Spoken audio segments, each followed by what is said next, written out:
नमस्कार दोस्तों, मेरा नाम है राहुल यादव और आप सभी का स्वागत है इन्वेस्ट राइट की एक नई वीडियो में।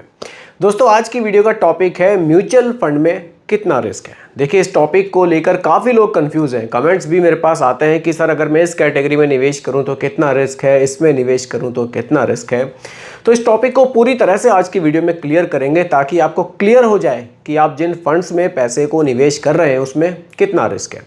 क्योंकि देखिए, जब बात म्यूचुअल फंड की आती है, पैसा इक्विटी मार्केट में जाता है, रिस्क तो है, लेकिन म्यूचुअल फंड में रिस्क को कैटेगराइज किया गया है। यहाँ आपको काफ़ी सारी कैटेगरीज देखने को मिलती हैं जिसमें आप अपनी सुविधा के अनुसार रिस्क ले सकते हैं। क्योंकि देखिए, किसी की रिस्क टॉलरेंस बहुत ज़्यादा है, किसी की रिस्क टॉलरेंस कम है। कोई चाहता है कि मैं यार कम रिस्क लेना चाहता हूँ, भले ही रिटर्न्स थोड़े से कम मिले। लेकिन कुछ ऐसे भी लोग हैं जो बिल्कुल हाई रिस्क में पैसे को इन्वेस्ट करते हैं कि ठीक है, बन गए तो बढ़िया बनेंगे और नहीं बने तो कोई बात नहीं, मुझे कोई फ़र्क नहीं पड़ता है। तो इसीलिए सबकी रिस्क टॉलरेंस अलग अलग होती है। अब आप अपने हिसाब से कौन सी कैटेगरी में निवेश करेंगे वो आपको आज की वीडियो को देखने के बाद पूरी तरह से क्लियर हो जाएगा। तो चलिए वीडियो को स्टार्ट करते हैं। देखिए, टॉपिक है हमारा यही कि म्यूचुअल फंड में कितना रिस्क है। चलिए थोड़ा स्लाइड्स के माध्यम से आपको समझाने की मैं कोशिश करूंगा। ये एक नई तरीके से वीडियोस में बना रहा हूं। अगर इसमें आपको कोई कन्फ्यूज़न लगे तो कमेंट कीजिएगा, मैं इसमें कुछ चेंजेस ज़रूर करूँगा। चलिए स्टार्ट करते हैं। देखिए दोस्तों, अब बात करते हैं म्यूचुअल फंड की। देखिए, म्यूचुअल फंड में हमें काफ़ी सारी कैटेगरीज वैसे तो देखने को मिलती हैं, लेकिन जो मेनली 3 कैटेगरीज हैं वो लार्ज कैप, मिड कैप और स्मॉल कैप होती हैं। 3 जगह म्यूचुअल फंड को डाइवर्सिफाई किया गया है। मेनली आप थोड़ा सा इसको बेसिक समझिए, क्योंकि देखिए बेसिक हर चीज़ का क्लियर होना बहुत ज़रूरी है। अगर आप कोई बड़ा एग्ज़ाम भी देने जा रहे हैं, जिस चीज़ का आपका एग्ज़ाम है उसका बेसिक आपको क्लियर नहीं है, तो फिर आपको एग्ज़ाम में आपको काफ़ी दिक्कतों का सामना करना पड़ सकता है। इसलिए बेसिक हर चीज़ का क्लियर होना ज़रूरी है। तो यहाँ भी थोड़ा सा बेसिक आप समझिए। इसको देखने के बाद अगर आपने निवेश किया हुआ है तो भी आपको क्लियर हो जाएगा कि हाँ, मेरा पैसा कितने रिस्क में है। और अगर आप निवेश करने वाले हैं तो भी आपको क्लियर हो जाएगा कि मुझे किस कैटेगरी में निवेश करना चाहिए। देखिए, 3 कैटेगरी मेनली देखने को मिलती है, लार्ज कैप, मिड कैप और स्मॉल कैप। बिल्कुल ध्यान से समझिएगा, बिल्कुल एक एक चीज़ क्लियरली समझाऊंगा। लार्ज कैप, देखिए लार्ज कैप में हमें 2 कैटेगरी और देखने को मिलती है। देखिए, यहाँ मिनिमम 80% पैसा, जो हम लार्ज कैप फंड में अगर पैसे को निवेश कर रहे हैं तो हमारा मिनिमम 80% पैसा कहाँ निवेश किया जाएगा? इंडिया की टॉप 100 कंपनीज में। लार्ज कैप में ही एक हमें इंडेक्स फंड भी देखने को मिलता है, निफ्टी 50। यहाँ हमारा पूरा का पूरा पैसा इंडिया की टॉप 50 कंपनीज में निवेश किया जाता है। देखिए, मिनिमम 80% पैसा इंडिया की टॉप 100 कंपनीज में, यानी कि जो हमारा मैक्सिमम पैसा है, अगर हमने 100 रुपये निवेश किए हैं तो 80 रुपये इंडिया की टॉप 100 कंपनीज में जाने वाले हैं। तो यहाँ रिस्क कितना है आप समझ सकते हैं। आगे आते हैं मिड कैप कैटेगरी में। अब मिड कैप कैटेगरी में मिनिमम 65% पैसा, मिनिमम 65% जो हिस्सा है वो उन कंपनीज के स्टॉक्स में जाएगा। रैंकिंग वाइज 101 से स्टार्ट होंगी और 250 तक जाएंगी। यानी कि लार्ज कैप के बाद जो कंपनियां स्टार्ट होंगी, 100 तक लार्ज कैप है, 100 के बाद 101 से लेकर 250 तक स्मॉल कैप है, वो सॉरी मिड कैप है। और मिड कैप में मिनिमम 65% पैसा हमारा निवेश किया जाएगा अगर हम मिड कैप कंपनीज के म्यूचुअल फंड में पैसे को निवेश करते हैं। आगे बढ़ते हैं स्मॉल कैप की तरफ। स्मॉल कैप में मिनिमम 65% पैसा हमारा उन कंपनीज के स्टॉक्स में निवेश किया जाएगा जो रैंकिंग वाइज 251 से स्टार्ट होंगी और 500 तक जाएंगे। यानी कि ये छोटे साइज की कंपनी है। रैंकिंग को आप समझिए, 1 रैंक से स्टार्ट होकर 500 रैंक तक टोटल कंपनीज आ गई हमारी। उन कंपनीज में जो टॉप 100 हो गई वो हमारी लार्ज कैप में चली गई, जो 101 से लेकर 250 आ गई वो हमारी मिड कैप में आ गई, और 251 से लेकर जो 500 आ गई वो हमारी स्मॉल कैप आ गई। इस तरह से डाइवर्सिफिकेशन यहाँ किया गया है। देखिए, जितनी छोटी कंपनी होगी उतना ज़्यादा रिस्क भी होगा। इस चीज़ को भी समझना बहुत ज़रूरी है। चलिए आगे बढ़ते हैं।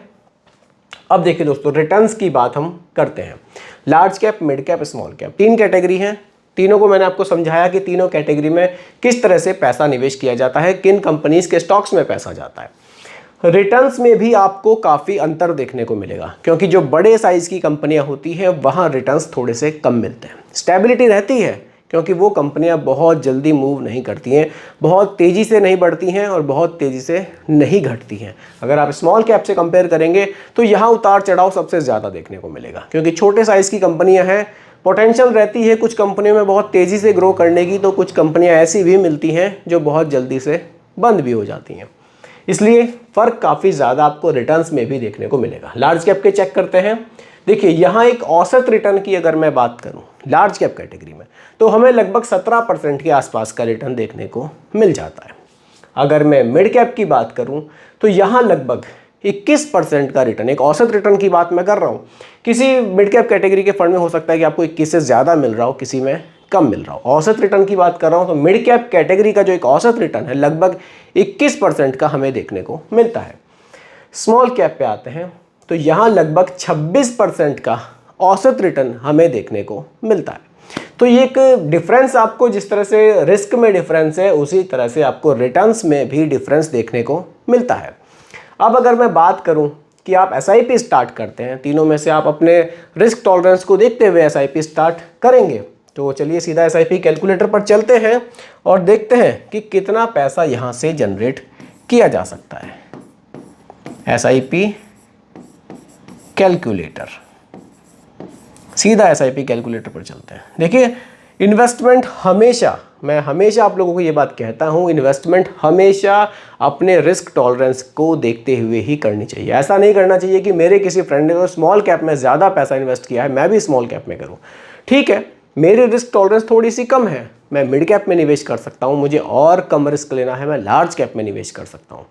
इसीलिए म्यूचुअल फंड में कुछ लोग बहुत ज़्यादा घबराते हैं। कुछ लोग कहते हैं कि यार मुझे तो नुकसान हुआ है। नुकसान इसीलिए हुआ है क्योंकि बिना सोचे समझे ज़्यादातर पैसा सीधा स्मॉल कैप में निवेश कर देते हैं, वहाँ फ्लक्चुएशन रहता है, घबरा जाते हैं।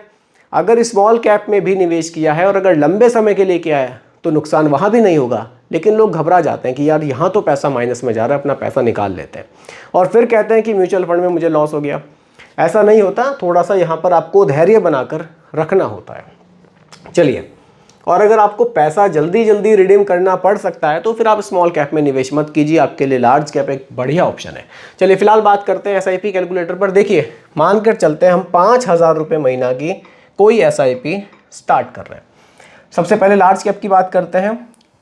औसत रिटर्न 17% का है और हम एसआईपी चलाते हैं 20 साल तक, 20 ईयर्स तक कंटिन्यूस एसआईपी को करते हैं, कैलकुलेट करते हैं। देखिए टोटल निवेश 12 लाख रुपए का है और जो वैल्यू है 1 करोड़ रुपए की लार्ज कैप कैटेगरी से लगभग हमें देखने को मिल रही है। अब बात करते हैं मिड कैप कैटेगरी की। मिड कैप कैटेगरी में जो रिटर्न्स थे, औसत रिटर्न्स 21% के हमें देखने को मिले थे। 21% पर कैलकुलेशन करते हैं। इन्वेस्टमेंट वही सेम रहेगा 12 लाख रुपए का, लेकिन यहाँ जो वैल्यू है लगभग 1.8 करोड़ रुपए तक हमें देखने को मिल रही है, क्योंकि यहाँ रिस्क ज़्यादा है, रिटर्न्स भी थोड़े से ज़्यादा हैं। वहीं अब मैं स्मॉल कैप कैटेगरी की बात करूं, यहाँ जो रिटर्न्स थे हमारे, औसत रिटर्न्स हमें 26% के देखने को मिल रहे थे। कैलकुलेट करते हैं। देखिए इन्वेस्टमेंट 12 लाख रुपए का और जो फाइनल अमाउंट है लगभग 4 करोड़ रुपए का हमें देखने को मिल रहा है, यानी कि लार्ज कैप के मुकाबले 4 गुना पैसा हमें ज़्यादा।